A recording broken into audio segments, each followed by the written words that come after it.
What's up, Internet? The GM doesn't know how the record button works. And also didn't prep enough for session. So session's canceled.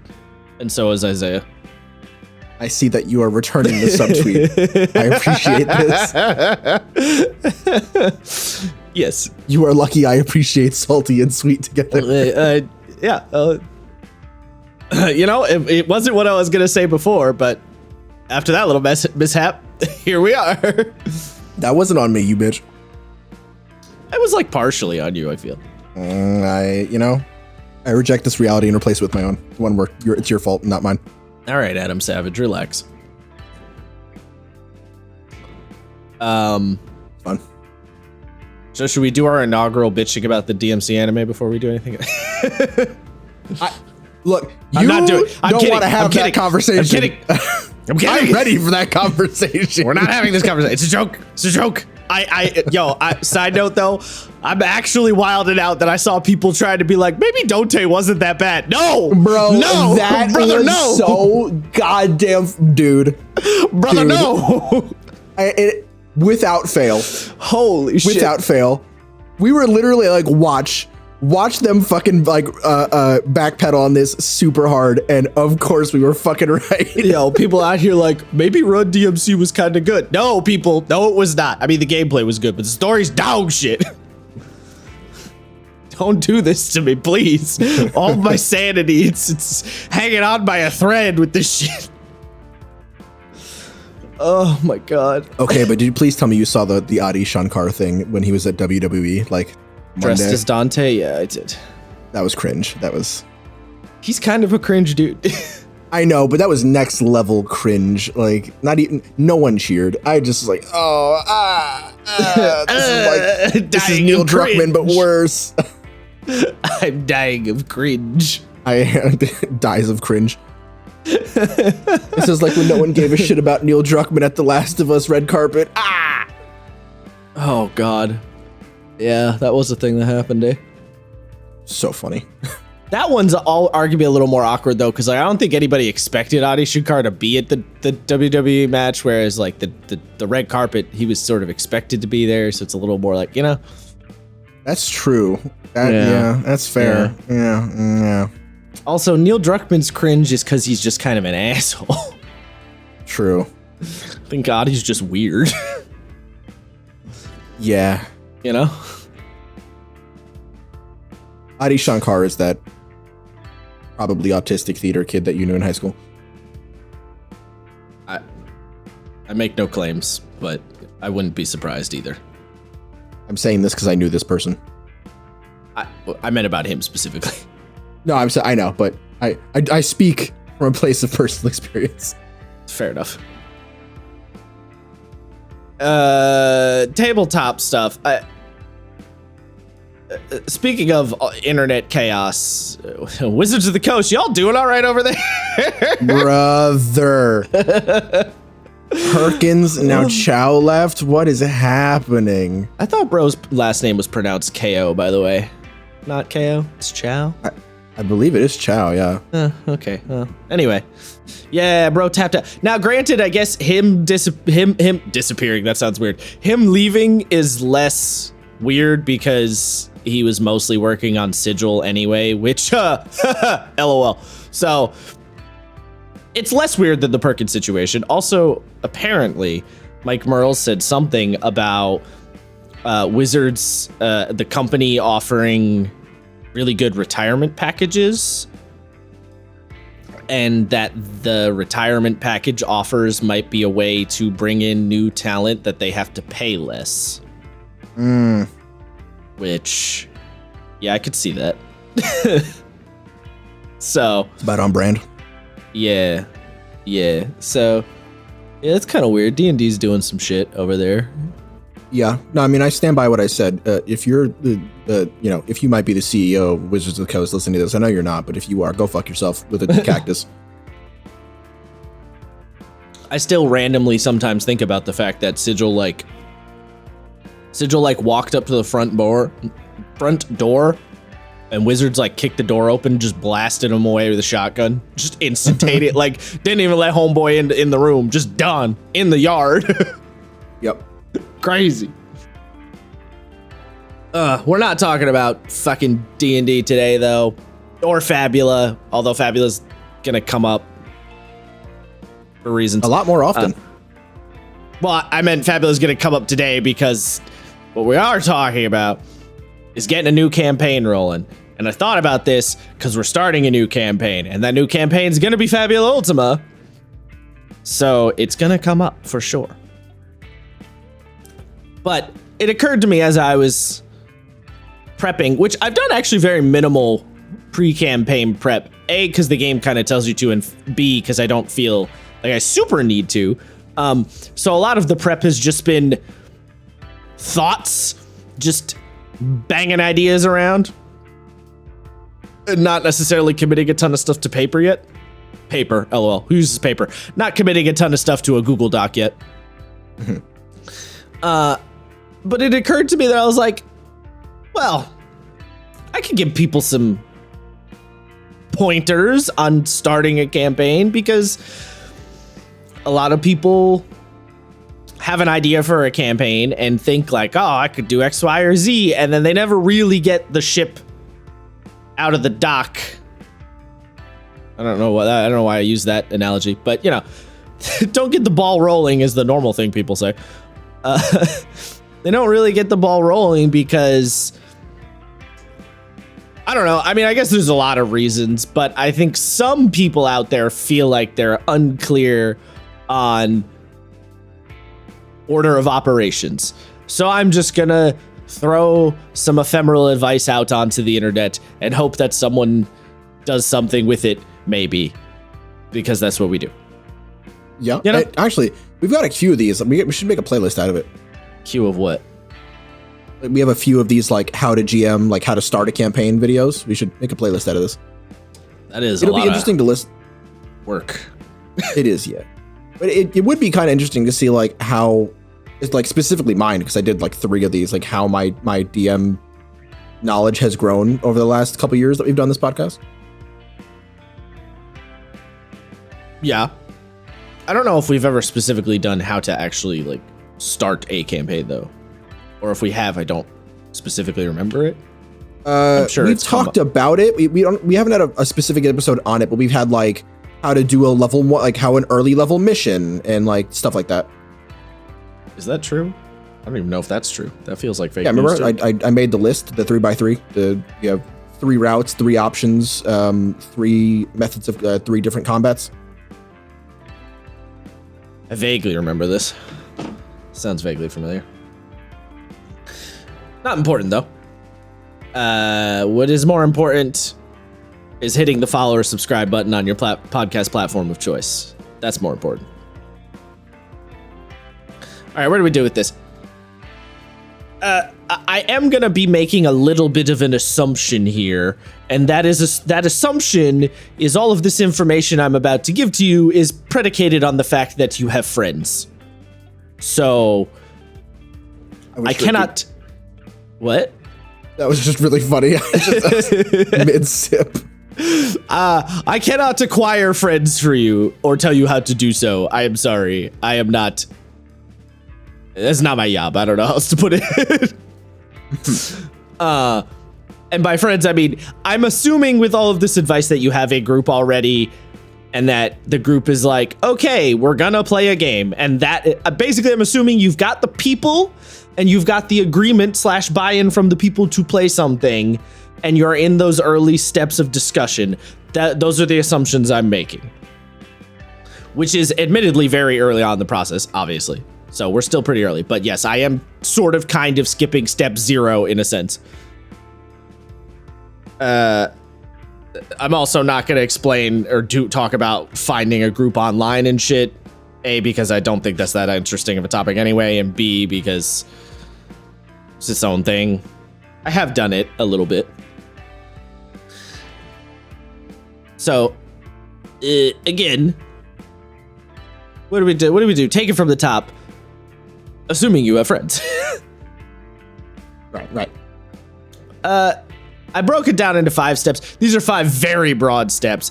I wanted to get a little more notes and be a little more specific, but work doing me is stressy. So didn't quite write as many notes down as I was planning. So these are quite broad, but they still are mostly getting my point across. Okay, step one. This is real this is one of those things that's so basic. But I think people just constantly, I don't want to say miss it, but constantly gloss over it, or skip it because they assume. Make sure your players know and understand the kind of game you're playing, like the genre, the mechanics, the style of play, how dense are the rules. Make sure they know, because it doesn't matter how invested you are in the campaign or a game in general. If your players aren't into it, you're really not getting anywhere. It's going to be like pulling teeth. If you try to get your friend Becky, who thinks Cyberpunk is really dumb, to play Cyberpunk Red, you're going to have a bad time. Now, we all know Becky has a wrong opinion and you should oust her, but that's not going to work for getting the campaign going. That makes sense? I do. I will say it's not impossible, but you are very much stacking the deck against you. Well, that's why I said make sure your players understand the style of game. Not that they have to be invested necessarily. Like right. Your players, or you could have a player who's not that invested in the mecha genre, for example. All of my players. Right. But they knew what they were getting into to some degree, and you gave them not homework, but you gave them enough information that they kind of had an idea of what the vibe was going to be. So when they sat down to play the mecha game, they, you all were like, all right, we're playing Lancer. They didn't sit down and go, wait, there's giant robots in this game? That wasn't like a surprise to anybody. Bro, that would be so goddamn funny. But that's all I mean. That's all I mean. They should know what the deal is. And they might not love it, or maybe they're not that initially invested, but they're like, I'll give it a shot. But they know. This is also how you avoid the situation where, all right, guys, we're going to play D&D, and one of your players thinks, oh, we're going to play, the D&D. Maybe maybe your players saw the D&D movie and were like, Isaiah, you know how to run D&D. Run the game for none of our friends don't play tabletop, so this is kind of a strained analogy for us in particular, but let's assume we don't have friends who are all giant fucking nerds. Right. And they're like, oh, we liked the D&D movie. Isaiah, can you run actual D&D for us? And you go, sure. And they're thinking of the movie, and for some reason, Isaiah decides it's time to run Grim Hollow. Warhammer Fantasy. Or Warhammer Fantasy, yeah. Style of game. They're gonna be a little off kilter when you describe how the goblin eats a baby or some shit. I don't know. And your players are gonna be like, hey, yo, what the fuck? This isn't what Chris Pine was doing in the movie. So it's not just necessarily about the genre. It's establishing all of that. The style, the genre, the rules, the mechanics, all that stuff. Making sure they're aware. And the degree of how aware, or maybe your players don't. Maybe you have a player who doesn't give a shit and is like, I don't care, you just run it and I'll figure it out. In that case, you just tell the player whatever basic information they need to know. And then if they don't need any more beyond that, then you go, okay. But they just need something. Don't surprise them completely. I don't know. I'm trying to think of a ridiculous example, but don't surprise them completely out of nowhere. You get my point. Yes. This is sort of what happened to me in my first campaign. We were expecting slightly darker tone, but you were thinking maybe Critical Role. Yeah, maybe Critical Role Campaign 2. That is not what happened. What we got. Yeah.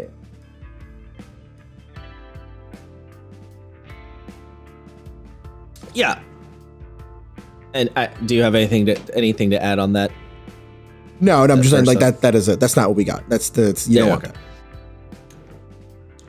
that. So That's easy. Step 1, nice and quick. Nice and quick. So you picked your game, you have your players. I'm also assuming when you assembled the group, you scheduled a day, because again, you figured out a schedule. Because like I'm not, that's a whole lot of not my problem, Chief. You figure that out however you want. So where do you go from there? You as the GM, and I should have said this before, all of this advice I'm talking about here is very much focused on the GM. What a player does before a campaign, you do very little most of the time. You don't need to do a lot of work other than make your fucking character. Please make your fucking character, though, at the very least. Or do it during session 0 and come with a character idea to make, that's your minimum job.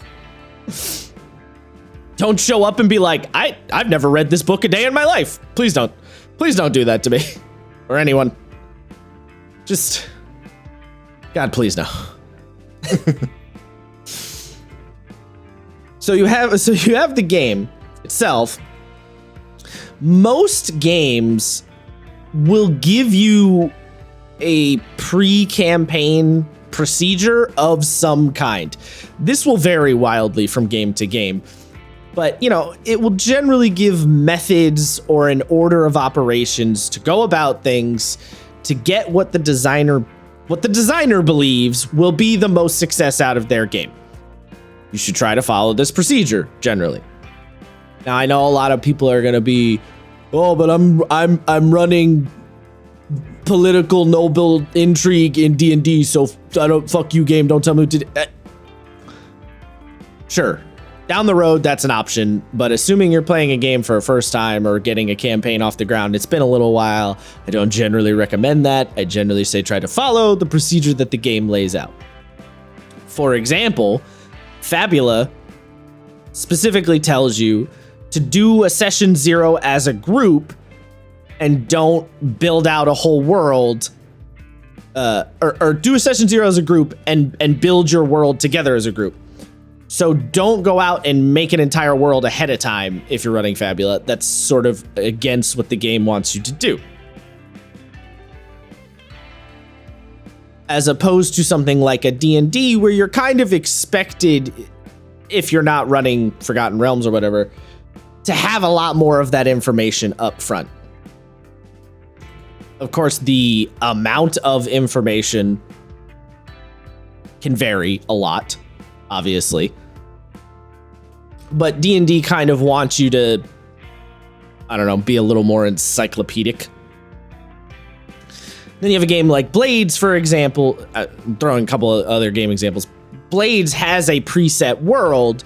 So you as the GM, part of your procedure, your sort of pre-campaign procedure is understanding the setting of Blades and reading, maybe not all of it, but enough of it to get going. Especially because the setting of Blades is very intrinsically tied to the mechanics of Blades.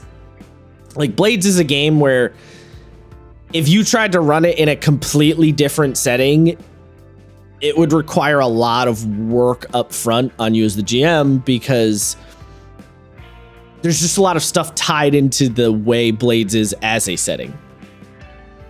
I mean, even down to how the attributes and stuff work, like your roles, the fact that you have the attune attribute, for example, which is very explicitly utilizing a ghost network, which if you're, trying to run a different setting and you're like, I'm going to have no ghosts, Blades is going to be like, good luck with that, bud. Why? There's a lot of things in that game that specifically talk about ghosts. God, this reminds me, I think I told this story before, but I knew these guys a while back. I still know them. I haven't spoken to them in a particularly long time, but like, they were trying to run a 5e game that was like crazy low magic. Like, basically you could not be a spellcaster to like level 6 or something. And there was like almost no magic items, like no healing potions to speak of. And I was like, this doesn't work. This like falls apart at the onset because of how magical this game is. And like, yeah, you can word things to be not magical, but more at this point, you have more magic classes than non-magic classes. which means that people can only play Yes. like 4 classes total. And then even it's like, oh, but they get to multi-class into those things later. I'm like, yeah, that sounds dreadfully boring. well, and also even the non-magical classes have so many fucking magical subclasses at that point that you also have to restrict those too. Yeah, it's just a bad. Just don't do it. They seemed pretty heart set on doing it, so I was like, I'm sure. But yeah, I think a lot of just people, like, okay. a lot of people do stuff like that because they think it'll be cool to sort of buck the trend and fight the man being the book in this case. But what people tend to not take into account all the time is the interplay between the mechanical design and the narrative design, and how if you mess with one, you need to mess with the other in an equal amount. And what happens is people often want to mess with the narrative side of things, but don't want to do an equal amount of work on the mechanical side of things. So there's this very awkward imbalance where you're like almost playing 2 games smushed together. It's like you've split the game in half or something. And I'm not even saying that's impossible, but it's quite hard. And a lot of people try to do it quite early on and underestimate the amount of effort that it would take to make it really feel good and satisfying. Yeah, so I mean, like, the issue you run into, right, is that these systems are built from the ground up. So trying to top-down reverse engineer it or deconstruct it doesn't work because you're not following the steps that the creators made to put those things together. You know? Yeah. Like, to get to even think about, like, oh, I want to rewrite the way that attacks work. There are 40 mechanics that were built before that to make sure that that thing works the way it does.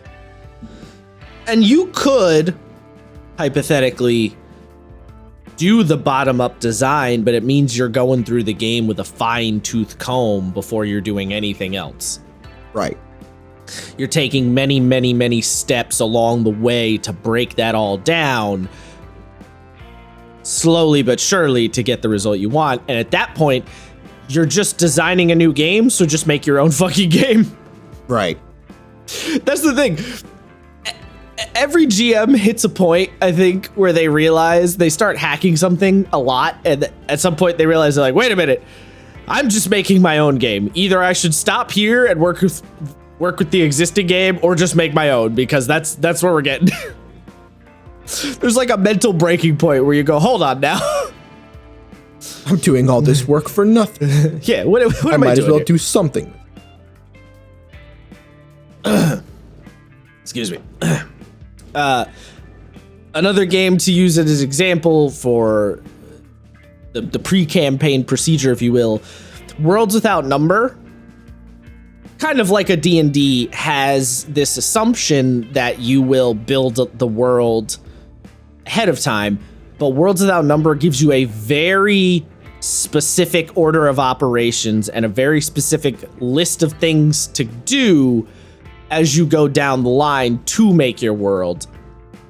So in that game, your pre-campaign procedure would be, I would say, follow that as closely as you want and operate within the parameters of the book, because the book is trying to help you build a world in the easiest, most game master friendly way possible, because from a design philosophy, Worlds Without Number is trying to be the game master's best friend in a lot of different ways. And that game even does specifically say you can ignore or utilize as much of these world building tools as you want, but if you're using them, this is the order and method you should use them. So wrapping it all back around, the idea is if the game is giving you advice or instructions, really not even advice, instructions is really what I'm getting at. The game is giving you instructions about how to go about that pre-campaign setup as a GM. You should just follow it. If you've played the game 100 times and you know the game really, really well, then, you know, not even 100 times, but if you've run the game a lot, that's when you could start saying, okay, I don't need to follow this procedure the way the game lays it out. I can jump around, I can skip things, I can ignore things because I know what I'm doing with this game. I've run it a whole bunch. But if you've run it once, if you've never run it, or you've run it like once or twice, maybe 3 times, those sort of procedures I think are incredibly helpful and you should follow them.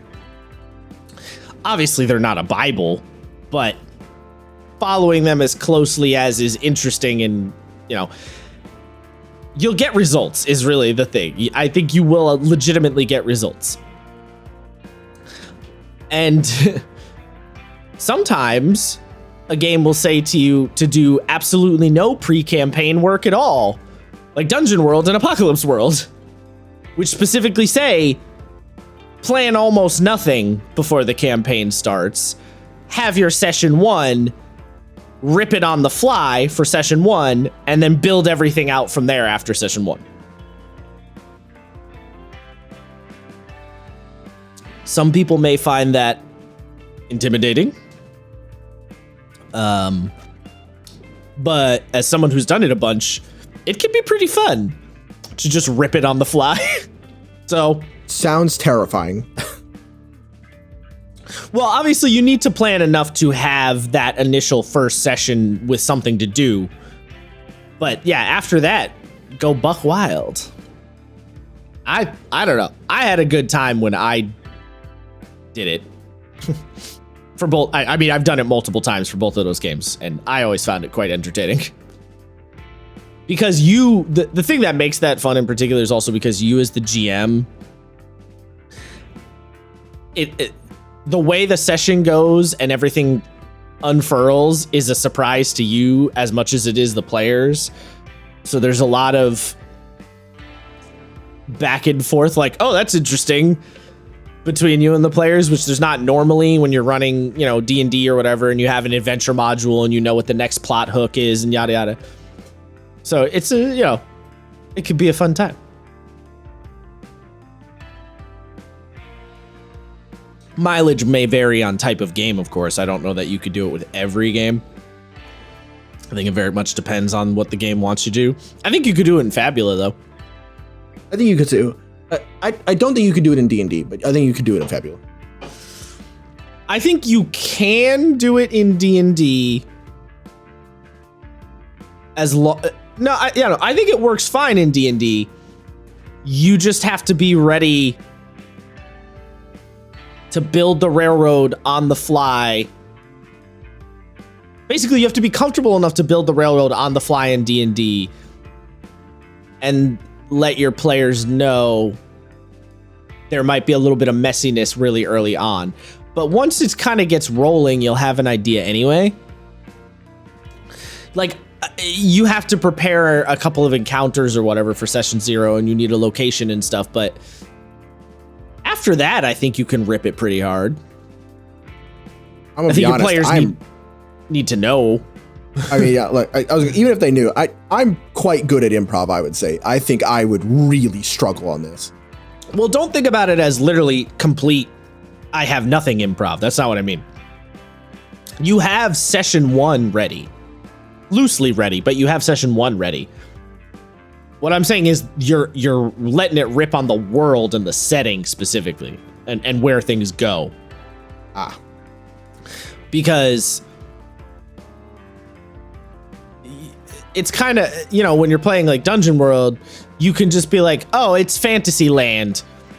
And then your players go, okay, it's Fantasyland. And you say to your players, you're in a town, at a place, in a forest. And the players go, okay, yeah, Fantasyland things. And then you have enough to get them a little further along. And then after that first session, you will have kernels of ideas, little seeds to plant that will grow into beautiful, beautiful flowers. I couldn't think of the word flowers there for a second. I don't know why. But it is a comfort thing. You do have to be willing to rip it to a certain degree in that first session. Not for everybody. But that's okay. So I mentioned the first session. You might say, well, after I do my campaign prep, the first step is the first session, right? No, bitch. Have that session 0. Do it. It's not optional. I'm not saying it's optional anymore. Oh, do it. First statements. Not every game system explicit. I think most modern games do, but particularly when you're talking about older games, not every system explicitly tells you to do a session 0.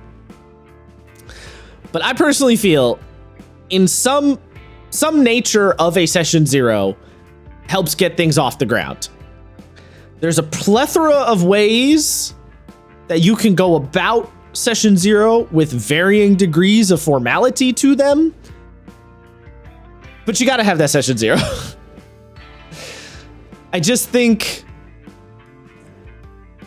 there's too many things that go wrong if you don't have it, and it's not that hard to have a session 0. Just go for it. This is one of the places I deeply disagree with Matt Colville on. Fun fact. Does Matt Colville say you don't need session 0? He says, he how do I explain his take? His take is a little strange on this. He basically says, I don't believe session 0 is actually a thing. He said, well, okay, there's two things. One, he's pedantic about the word session 0. He's like, if you guys sit down and do game stuff, then that's a session. Isn't that just session 1? So that's the first thing. He's being pedantic about the word of it. But more importantly, he says, I don't think anyone wants to sit down and do campaign stuff and then not actually play the game at all. So session 0 is like not actually a thing. And I think he is misunderstanding what people mean by session 0 quite a bit. Yeah, that's an odd take. I mean, like, I agree with the, like, it is kind of a bummer when you get really excited in session 0 and you're like, oh, I want to play. Oh, I gotta wait for next week. That is a fair take, but like, it's not this like world-breaking thing where it's like, we're not playing today. What do you mean we're not playing? Like, well, I don't entirely. I'll admit I don't entirely understand his train of thought. But I think what he's trying to get at is nobody wants to do that, so it doesn't have that much value. So you should try and. I think what he's advocating for is having session 0 last like an hour or whatever, and then start playing. Like, make it as short as humanly possible and then get into it. I think he's maybe not accounting for, well, one, the fact that people play a little differently than they used to in terms of how they came to the table. I think people used to come, it was much more common to come to the table. The GM maybe gave you like a lore document or a world document or something like that.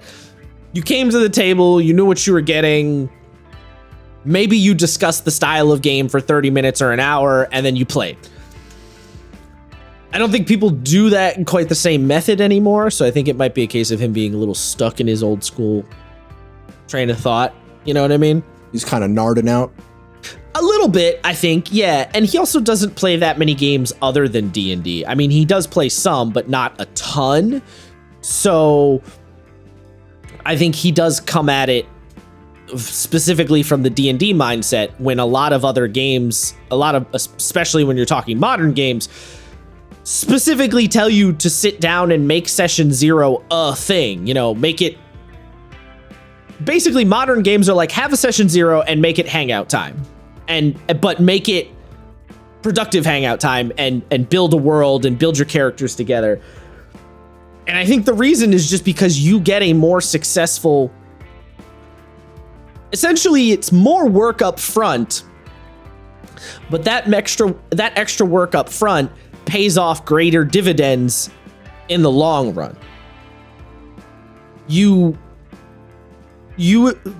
If you're doing world building as a group, then the players are going to be a little more invested in the setting because they establish bits of the setting. If you have a player who's like, I want to play a bounty hunter from this small village that's known for their bounty hunting skills and people hire them for that all the time, your player created that. Then when that comes up in the campaign at some point, they are deeply more they are like way more invested than they would have been if you as the GM had just handed that to them.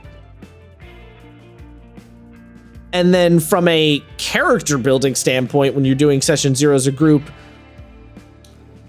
it makes it so everyone can build like unified characters. And I don't mean unified in as in they're all the same characters or whatever. I mean unified in that characters that work together, make sense together, vibe together, you know?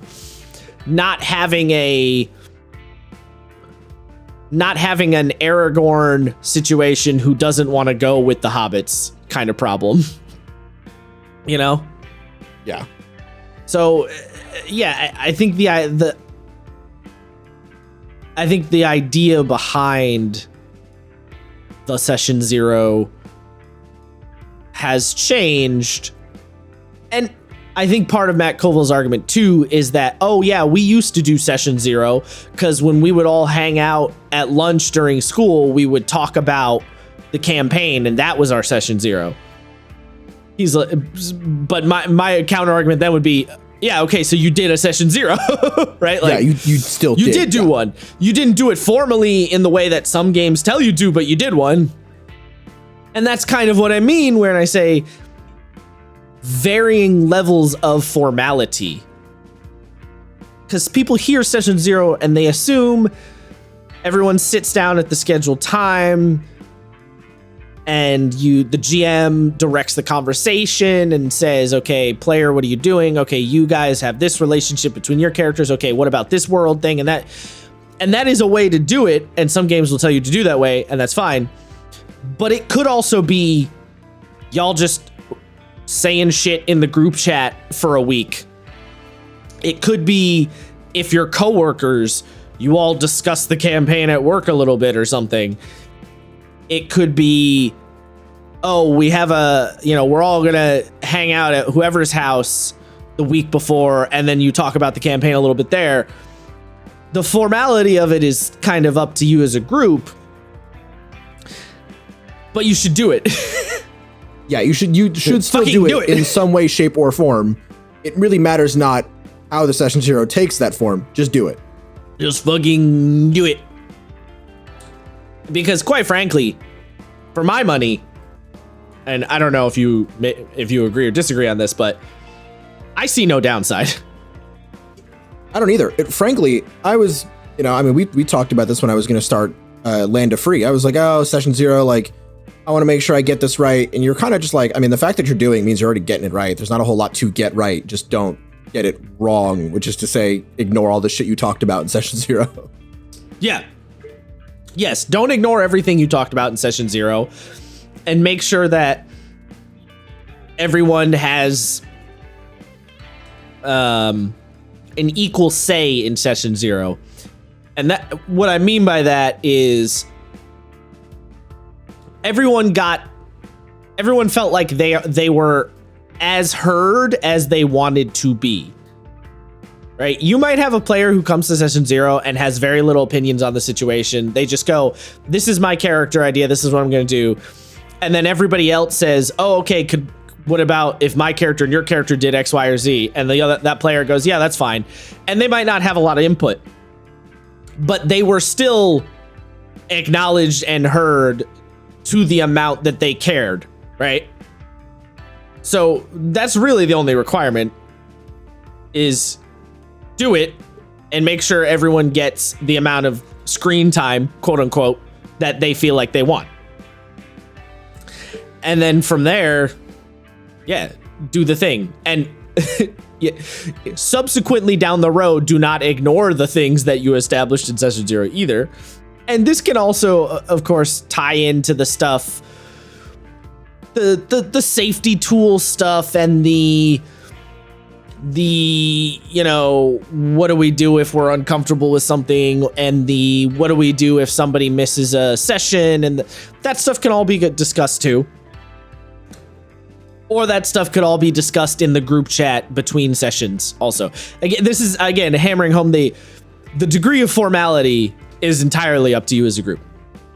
And if you're playing with strangers or people you don't know that well, maybe be more formal. But if you're playing with friends you know a long time, you could probably be less formal, because you probably know what your friends want, and or you're probably going to talk to them between session 0 and the first session. So if there's something you forgot, you could just talk to them about it in between. Bro, it is so funny. I've done the safety tools things twice, and every time I do, my players have to remind me that, like, I censor myself, and I really don't need to, because they just say some of the most out-of-pocket shit.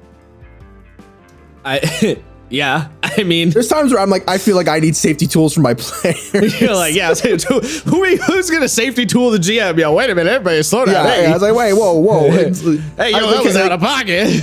Yeah, I've had characters be like, oh, that's just like this thing, and I'm like, whoa, hey, whoa, whoa, see the fuck, oh.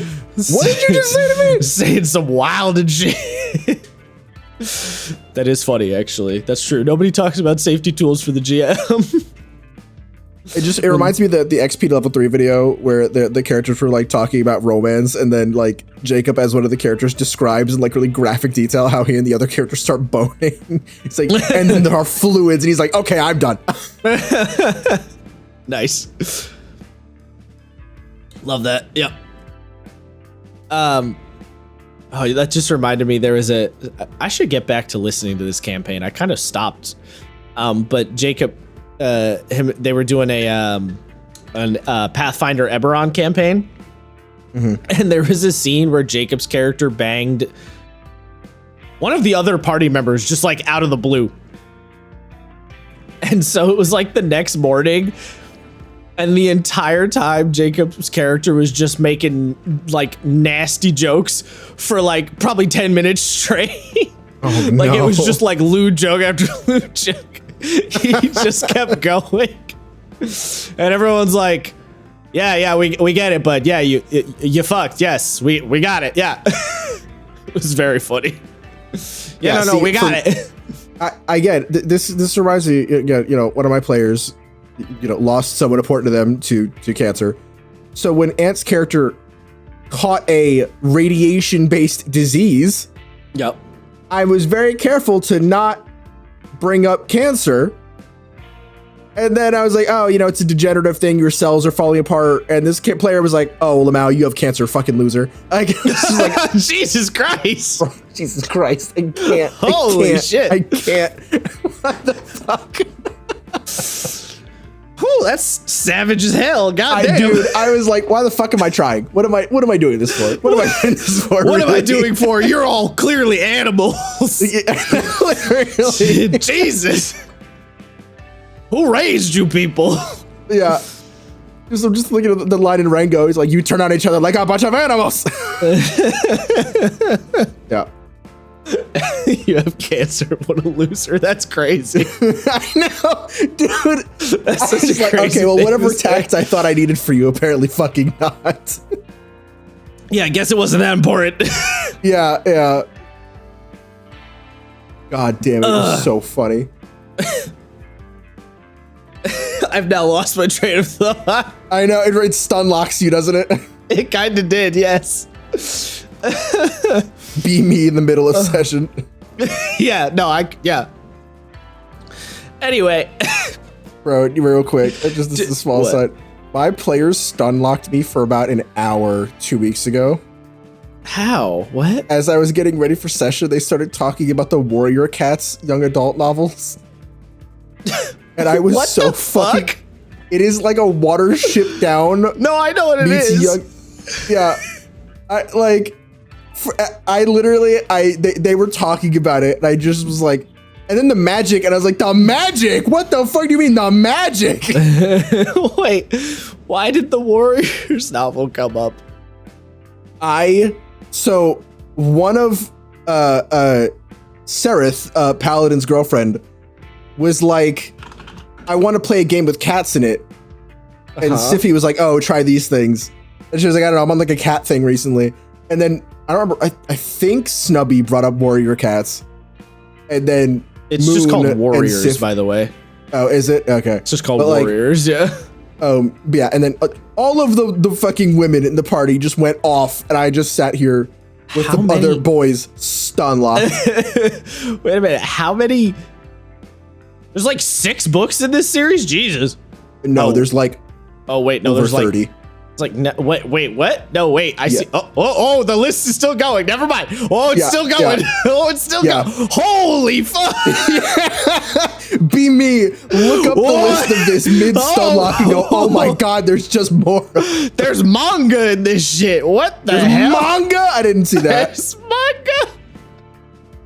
Thou hath me fucked up, women. What? Women, what why the women? Just why? Why are women? This feels like a similar energy when you hear some of the heinous book talk books that the girlies be talking about, and you're like, hey, yo. Yeah. Like I was being explained about some fairy prince series where all the fairies are giant, beefy, 6 foot tall hot men with fairy wings that are just real lustful. I was like, what? Was this I can't Lita? remember. Yeah. Oh my god, how did Oh yeah, no, she reads all that heinous shit. So a buddy of mine fucking was taught his girlfriend was reading like a romantasy novel, as he called it, and it was like Dragon Riders, Yeah, but it wasn't Aragon. And Yeah, I just was like nuts. Yeah, correct. Side note, oh my god, the Warriors books are still going. Still going. Oh my god, I didn't know there was that many of them. Anyway, there's no relation to Warriors the Cats and the movie, right? That's not. There's no relation there, right? There's a Warrior Cats movie. No, the movie Warriors. Where the Like- Warriors come out to play, that whole thing. No relation. That's not related, right? Yeah, okay. Oh, No, sorry, no. that movie's The Warriors, my bad. The Warriors, yes. That is based on a book of the same name. Well, that's confusing. Yes. Anyway, this has been a very strange tangent. I know. I know what I've done. Don't worry. I'm completely aware. Yeah. I just feel like I needed to share the stun lockening. No, it just unlocked me now. Yeah. Like, Yeah. goddamn, Good luck bro. getting back on track. I'm just As Moon said, good luck, loser. Like, yeah, seriously. All right. So, what do I have for step 4 here? Look at the notes. During and after session 0 this is the time, and I think this is one a lot of people miss. This is the time to get all of the characters together. What do I mean by together? A lot of groups / players have a tendency to create characters on their own away from each other, and thus end up creating characters that don't work well together. Characters who might dislike each other in any other circumstances, or characters where it makes little sense for them to be together. So during and a little bit after session 0, this is the stage where you as the GM can head this problem off and make sure that it makes sense for the characters to mesh. Now, this is one of those things that you can solve lots of different ways. There's lots of ways to go to tackle it. But no matter what, I think you should tackle it, because nothing is worse than having a party of PCs of 4 jabronis who all fucking cannot stand each other and would like all each other to die and have no reason to be together at all, but work together because we're all playing a tabletop game, so they have to work together, otherwise we don't have a game. But then it's really awkward because every little thing that comes up in the campaign, the players or the characters have to argue about because they can't stand each other. Avoid this like the plague. It is worth pointing out, some games will have a system or a method for solving this problem built in. In that case, I would highly recommend using the method that the game presents. A good example is Blades in the Dark has the gang sheet. So in Blades, all of the characters have their own character sheet, of course, but you also have a gang sheet, which is a shared character sheet that dictates the type of gang your characters are. And that gang sheet it gives you buffs, it gives you different types of missions, it can give you equipment, it does a lot, actually. But the important thing is it establishes what kind of gang are your player characters, because in Blades, you play a gang of criminals. So if everyone comes to the table and you discuss and everyone agrees we're a gang of assassins, okay, that means we go out and we kill people and do assassin-type missions. That's what our characters do.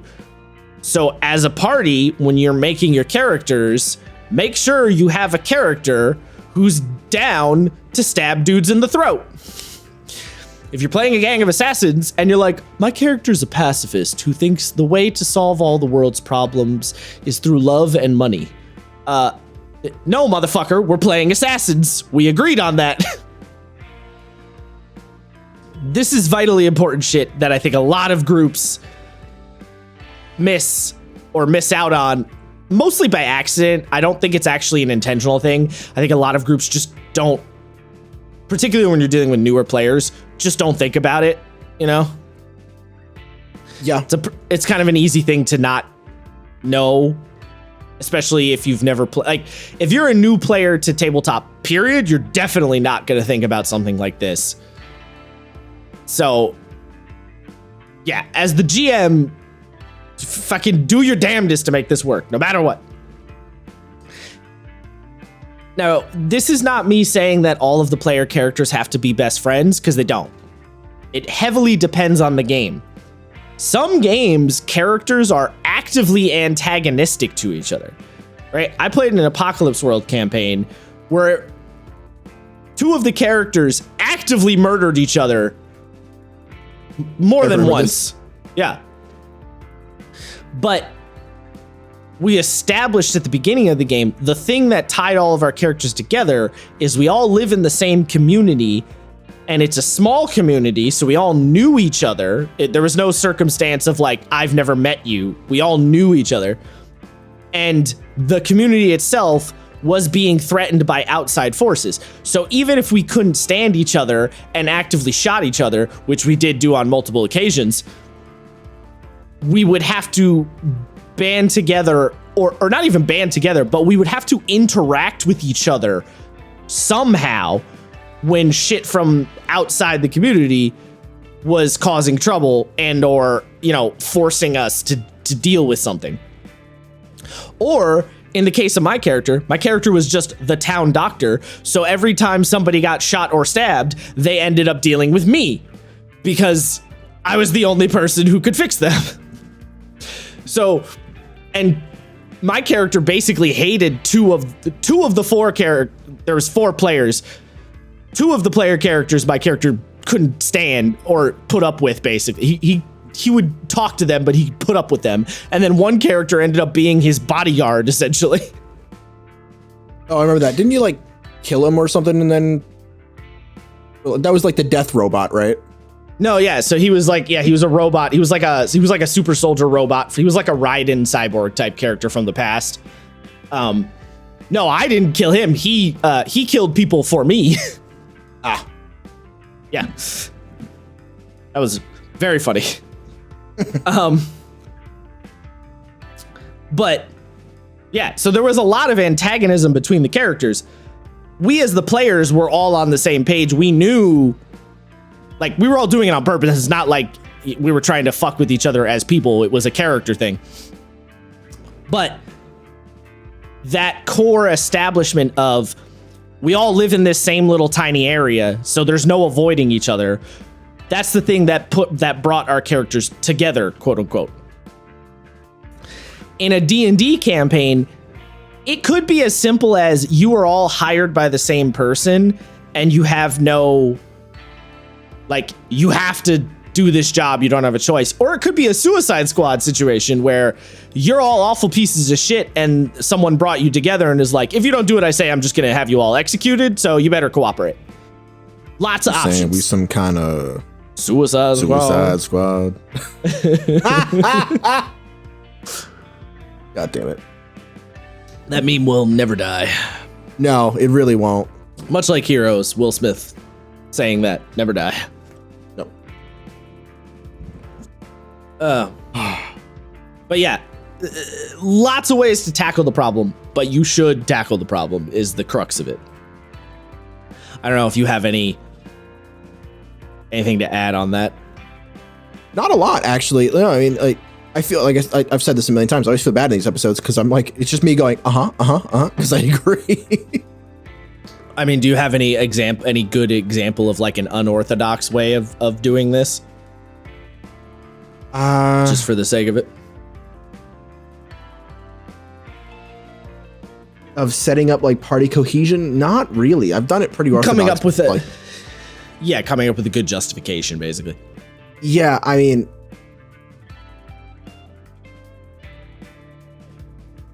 I think that the En Medias Res for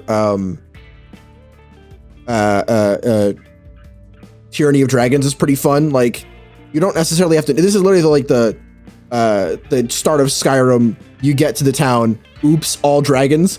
Right. I do kind of like that fucking cold open. It's pretty good. Yeah, I mean, that one makes sense because you're just in a chaotic situation, so you're cooperating with who's ever in your immediate area. So that works for almost any kind of party.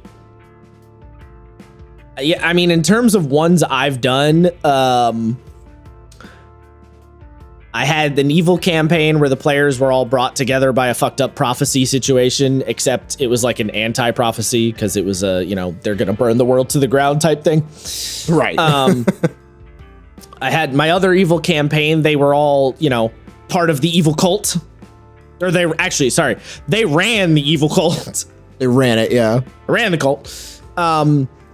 Our Blades game, that one was easy because basically everyone wanted to get rich for their own petty reason. Well, no, 3 of the characters wanted to get rich for their own petty reason, and then we had one character who didn't really give a shit about money, but needed money to do his weird fucko experiments and mess with ghosts and shit. Yeah, he's like, I just need money to be a terrorist. Or like, yeah, listen, hey, I just want to do boy. Yeah, I just want to do fucked up experiments and shit. I don't care about money, but I need it, so here we are. I do think it's really funny that Hugh for us was like a mole in Atlantis. You're like, what's his deal? You don't want to know. You shouldn't have told me, but you did, and now I'm telling you, you don't want to know. Like, yeah, right. Actually, that is one of those funny. I've brought this up on podcasts before. That's one of those funny things where I thought the idea was that we were gonna play hired killers, so I built Grant to be a fucking monster in combat. Yeah. Just actually Chad Thundercock in combat, and then we went thieves, and I sat there just going, no steal, no steal, me shoot, no steal. I mean, you did do lots of shoot though, also. I did. I mean, thankfully, I was creative enough to be like, okay, I'm just gonna go shake down the local like magister's office for the blueprints for the buildings, so I know our entry and egress points. Well, and I also was aware of that situation. Was like, okay, well, I have to give Isaiah's character a reason to shoot things. Yeah. I do actually particularly like the opening for Descent into Avernus, because your characters likely don't actually know each other. You just got fucking roped up and thrown in jail together by the Crimson Fists or the Flaming Fists or whatever. And they're like, yeah, you got to solve this problem. We're like, wait. In what universe are we detectives? And like the ones where we're making you be detectives, and you go, yeah, right, fine. I don't necessarily mind that one. The problem is it's a little too loosey-goosey, I think. Like, I think it should be a little firmer. like the openings, because you remember the opening situations, like we came up to the gate and the refugees and stuff. I think it should be a little firmer in that your characters are maybe arrested, or maybe your characters are waiting in a small room together, or something that pushes you to a little more tightly together, and then also something that transitions into the wider plot that keeps you tied together a little bit better. You know what I mean? That's understandable. Yeah. I think, honestly, we've definitely said this before. If I'm doing Descent into Avernus, I'm skipping the Baldur's Gate shit. You're starting in Elturel in Hell, and you all were in the city of Elturel when it went down. That's how I'm starting it, because then you have an easy tie together of everyone wants to get the fuck out of Hell. That would have been a really funny cold open for Paz, who's like, I live in Avernus, or I live in Dispater. True, so yes. like, I popped up. It's like, oh yeah, I'm just heading to the next town over to get the groceries. He's like, hey, can I get a poof? What the fuck? Everyone's freaking out. I'm like, wait, no, why am I here? What the shit? Why am I back in Avernus again? Shit. What God damn it. You know how expensive it is to get the fuck out of here? Yeah. I'm trying. Do I have any other weird, like, bring the group together ones? I don't think I've ever had any particularly, like, strange ones. I did do the characters were arrested for D&D. I did do that. It's a classic. Oh, I do have a good one. Oh, yeah. So for the sequels of the Fire Emblem campaign, because your characters are playing lords, right? The second one opened, our characters knew each other. We were like, basically like, I wouldn't say family, but family friends, right? Like our parents were party members. It started because my character wanted to go on an adventure, so I hijacked my previous character's like massive airship. Just stole the flagship basically. Hey Dad, I'm taking your car. Okay, bye. Literally just joyrided it up to like the next country over. Picked up our friends like country by country, and we're like, we're going across the sea, motherfuckers. Just why? Just cause. We literally, at the end of the last campaign, we had heard that there was like another continent from like the evil goddess character. So, all of our characters were like, oh, that's not our fucking problem. And the second my character from the sequel campaign heard that there was another continent, he was like, I'm making it my problem. It's my problem now. That was a good one. Shout out to Ant for that one. Yep. He also stole his dad's platinum bottomless flask. Nice. Which my character paid for in the previous campaign for a lot of money. That and the Eyes of Charming, the like sapphire sunglasses.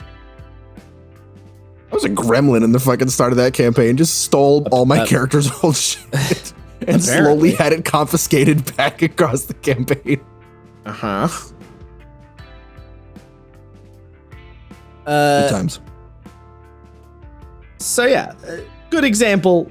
Lots of ways to bring your PCs together, as it were, together, quote unquote. Final step I have to get a successful campaign up and running. So you've done players are on board, you've done whatever kind of procedure the game wants you to do, you've done the session 0, you've made sure that the session 0 has brought the characters together. Now, before session 1 gets rolling, make sure your players, the players have a general idea of the premise, an idea of what's going on. The players might want to know some basic fact settings, what kind of adventures the characters might be going on, maybe some of the recent majors events that led up to where the game is now or the setting is now. Those sorts of things. If you built the world together as a group, as some games will have you do, then a lot of that will just occur naturally in session 0. But if it didn't, make sure that they still know before session 1 gets rolling. Now, this doesn't necessarily have to be between there's, again, your delivery method can vary here. This doesn't have to be like you get into a call and explain a bunch of shit to your players the day before you do session 1 or something. It could just be a little intro speech that you give on the day of session 1 before you actually start the session. So everyone sits down and go, okay, everyone ready? All right, I'm going to explain a couple of things. Here's the opening scenario. Here's some major events you need to know. Here's some setting stuff. It could be that. It could be a big text dump in the group chat. It could be a document you write up. It could be, I don't know, a song you make where the lyrics explain it if you're in a Daisuke Ishiwatari kind of mood. Yeah, just write a whole album for your campaign. Yeah, just make an album, and then the album tells the story. Whatever method you think is most interesting for you. Shit, I don't know, do a cool drawing for it. As long as they kind of get they understand what the premise is on that first session. But as I was gonna say, as an aside, I guess this isn't really a side. I don't mean you have to tell your players what's going to happen in the first session. I don't personally do that.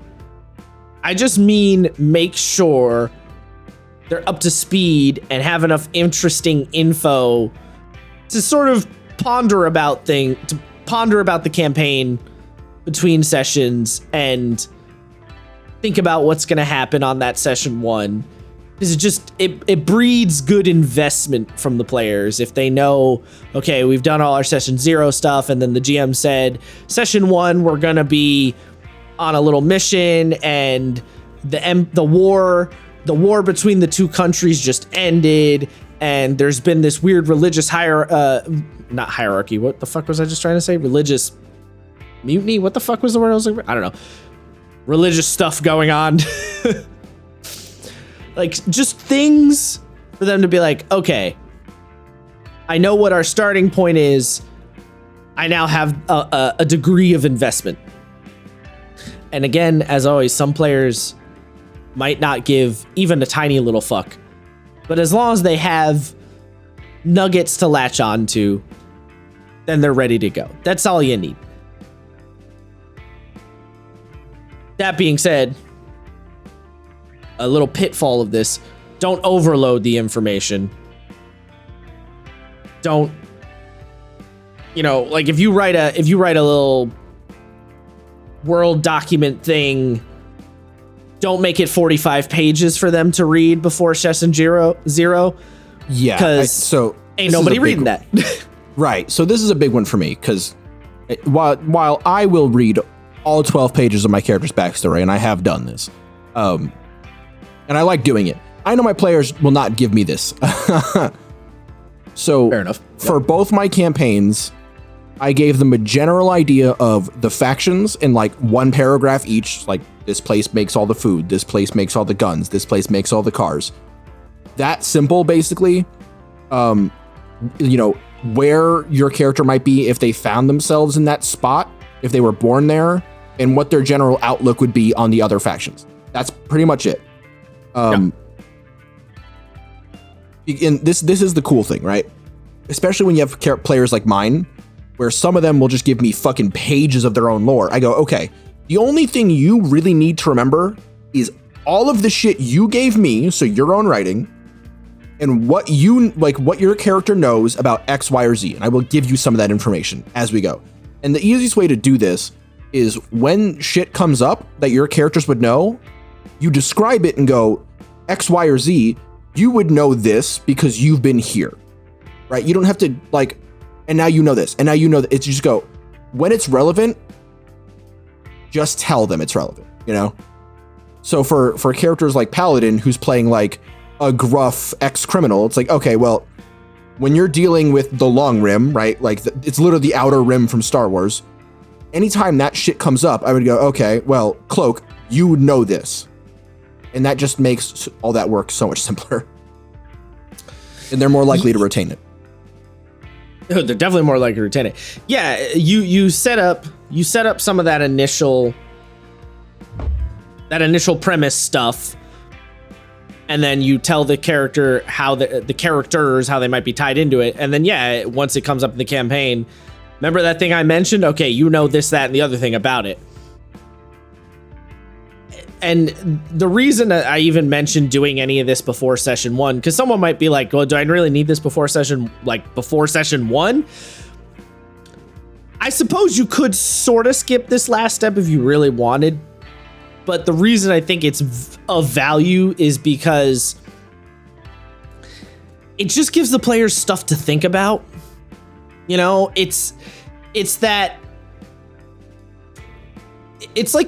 thing where you buy a new video game and you think about, oh, I wonder how this is going to work in the game, or I wonder where the story's going to go and stuff like that. It just gives you stuff to ponder about, and then the pondering gets you more excited about the thing because it's at the forefront of your mind. And having players be excited about a first session is, you know, kind of the most important thing. Every time you say ponder, I think ponder your orb. Ponder your orbs. Just ponder your demon core. Yeah, ponder them. And then once you're done pondering your orbs, orbit your pond. What? Orbit your pond. No. I have a great gift for you if I can find it.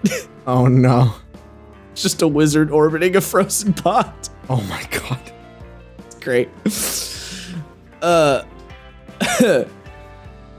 But yes, it's that little bit of just you're excited about the thing because you're thinking of, you know, it's like when you plan a vacation, you're thinking about the stuff you're going to do on the vacation. You know, it's the same kind of vibe, really. If you can get that excitement, that buy-in on that first session, usually you got them pretty locked in for a while. Unless you absolutely fumble the bag like nobody's business in the second session, which I suppose you could. You could. It would be an impressive fumbling of the bag, but it is possible. Yeah, it happens, but try not to, I guess, is my only advice on that one. Try not to fumble the bag. Crazy. Anything you want to... what? I'm sorry, I short-circuited there. Yeah? Anything you want to add on the tail end is what I was trying to say. Yeah, I mean, what we were talking about kind of when it comes to just giving players like necessary information, pitch Bibles, like 2 pages. Yeah, sure. Josh does them. I do them. They're super useful to all our friends who listen to this, who are like thinking about running a game. A 2-page pitch Bible is all you need. When I was making Lancers, you know, my pitch Bible for Lancer, I made 2. I made one that was like how to think of your characters, you know, how to come up with your call sign, how to come up with your name, how to think about your robot. Is the robot important to you? Is it just a machine? Is it like your friend? Is it like family? Is it a coffin you have to sit in every time you fight? How do you control the mech? Yes, this is important because it helps you think about how your character would act in certain situations. It helps you think about scenes as they play out. And then we had the pitch Bible for the setting, what my players are doing, the organization they're working for, all that jazz. Yeah, the making your character and how the game is going to go pitch Bible, I think you should keep separated in some fashion from the setting world lore pitch Bible, right? Well, I mean, yeah, absolutely, 100%. And to be frank, people are like, why? Because what are you more likely to read? 2-page documents or one almost 5-page document? Or, you know, 4.5, 5-page, you know what I mean? One 4.5-page document with no obvious delineation points versus 2 documents with obvious delineation points. Because the delineation point is what... It's chapters in a book, right? It gives your brain permission to pause. So if you get handed one 4-page document, and you're like, fuck, I don't really want to read 4 pages right now. But if you get handed two 2-page documents, you can read one today, one tomorrow, and you feel like if there's an obvious separation between them, your brain is more okay with absorbing that information. It's weird because it is the same amount of reading, absolutely, but it's a trick that works for some reason. It's literally, it's the thing that RPG books do where they section off certain information into little side boxes and shit. The side box is giving your brain permission to tuck this away into a separate part of your brain. Like, this is slightly separate, you know? It's the same kind of idea. It works. I don't know why it works, but it does. It's compartmentalizing. You just go, okay, I need to make my character right now. Okay, it's a little thing to read my character. I know it tells me exactly what I need for my character. And then you're like, oh, I got to make this character feel like a real character. Okay, what do I do? Oh, there's another thing for this. Okay, cool. You make the big problem smaller.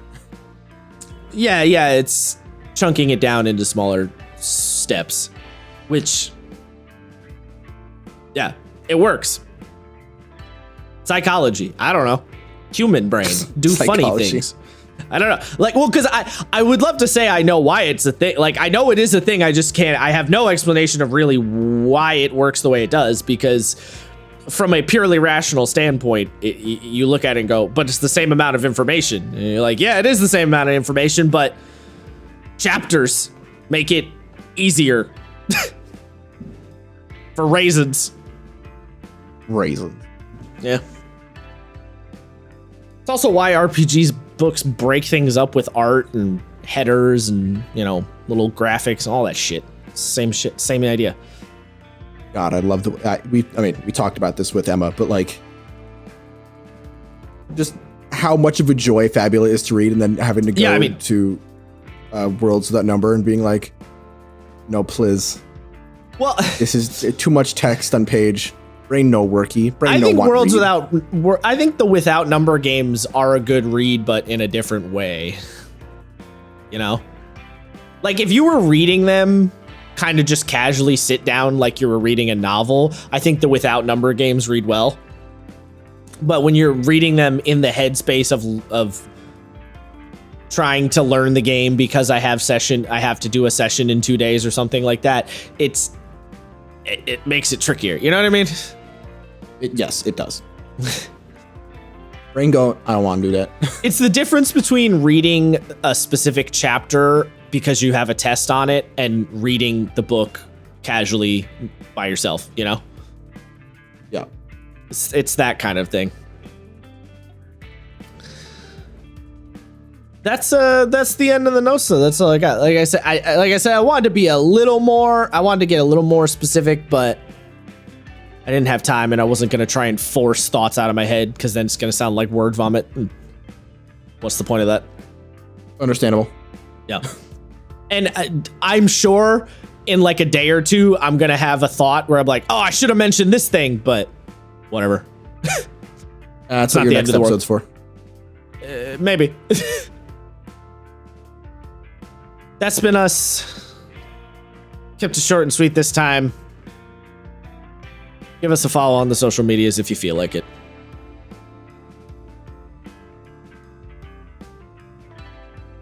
Yeah. I was like, you gonna say anything there? No, I mean, give us a follow. Try this, actually. Do the pitch document thing, and, so everyone we know, again, all of our friends who are watching this. Please try these. And just see. Steps. Yeah, just see how well it works. Because it does. This is like, we're talking from two guys with collectively, what? Like 20 years of GMing experience between us? Because for you, it's over 10. Is it? Because you were at, yeah, I mean, to your point, you were at damn near 10 when I started Hellscapes in 2020. And I'm coming up on... Yeah, it's a little over 10, because I started seriously GMing probably when I was like 18, 19, so yeah. Yeah, so, and I'm coming up on 6. Yeah, so 15-ish. Yeah, we're getting up there. We're getting up there. Feeling old. I saw some other things that stun-locked me. Made you feel old. Yeah. Yeah. Yeah. Yes. It just be that way sometimes.